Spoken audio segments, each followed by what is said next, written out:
সোনার ডাল দিয়ে গরুর মাংস দিয়ে রাঁধতে কতটা মজা হয় সান। এই যে সোনা বুট ধুইছি, এরপরে এই যে গরুর মাংস কাটলাম, গরুর মাংস কাটি কুটি লইছি। এই যে দেখেন সব খালি মাংস, মাত্র 2 টুকরা হাড্ডি দিছে তারা, মানে ভালোই দিছে, খারাপ দেয় না আলহামদুলিল্লাহ।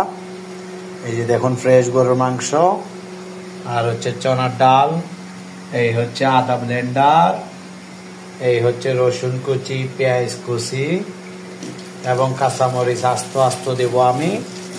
এই সম্পূর্ণ মিলিয়ে আমি এখানে গরু মাংস রান্না করব। ভাই আমরা পুরুষ মানুষ, আমাদেরকে মাফ করবেন, আমাদের ভুল হইতেই পারে, তবে আজকে সোনার ডাল দিয়ে গরু মাংস খাওয়ার ইচ্ছা হয়েছে, তাই সোনার ডাল দিয়ে গরু মাংস রান্না করব। কেমন হবে জানাবেন।